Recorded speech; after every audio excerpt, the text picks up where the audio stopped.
श्रीनगर के लाल चौक प्रताप पार्क में खवातीन मल्टी पर्पज हेल्थ वर्कर्स ने पुरअमन एहतजाज किया।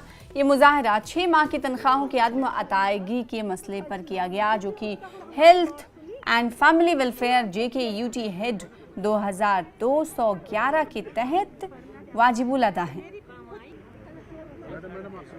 हेल्थ वर्कर्स ने सेहत के वजीर और सेहत के सेक्रेटरी से अपील की कि वो इस मसले को फौरी तौर पर हल करें।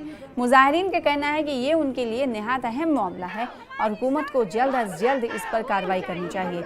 याद रहे कि इससे कबल भी खवातीन हेल्थ वर्कर्स ने JKMEF और FMPHW एसोसिएशन के साथ श्रीनगर चलो कॉल पर एहतजाज किया था। हम रेगुलर मुलाजिम हैं, हम ये कोई स्कीम नहीं है, कोई कॉन्ट्रैक्चुअल नहीं है, हम बोर्ड से लगे हुए हैं। आज यहाँ इसलिए आए थे, हमें ये 6 महीने की पे सैलरी नहीं मिल रही है। पिछले 6 महीने से हम सैलरी से महरूम हैं।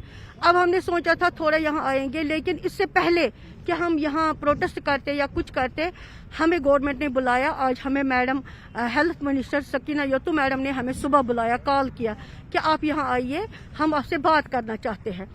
तो हम उनसे मिले, उन्होंने हमारी प्रॉब्लम सुनी। वो भी नए गवर्नमेंट ली है उन्होंने, उनका भी कोई कसूर नहीं है, लेकिन हम उनका शुक्रगुजार है कि उन्होंने हमें बुलाए और उन्होंने हमें बोला कि क्या प्रॉब्लम है। उन्होंने अच्छे से हमारी प्रॉब्लम सुनी और हमने भी डिस्कस किए कि हमें 6 महीने से पे नहीं है, जबकि LG सर ने ये हमें डिस्कस किया था हमारे साथ पिछली बार कि आपको स्टेट ही अब पे देगी। हमारी तनख्वाह जो आती है सेंटर से भी आती थी और स्टेट से भी आती है, जबकि हमारे एल ऑफिसर्स हैं, हमारे डायरेक्टर साहब कुछ ही दिन पहले यहाँ ये रिटायर हो गए हैं।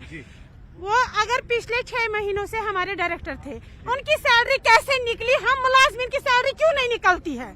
हमारी बात यही बात है हमारी, हम यही बात हमारे आला हुकाम तक पहुंचाना चाहते हैं। मैडम ने कहा है कुछ दिन लगेंगे, हम आपकी सैलरी को ये मतलब वागुजार करेंगे, इंशाल्लाह फाइल निकलेगी। लेकिन हम उनसे ये बात करना चाहते हैं मीडिया के थ्रू कि हमारी यूटिलाइजेशन सर्टिफिकेट कंप्लीट क्यों नहीं हो रही है। फिलहाल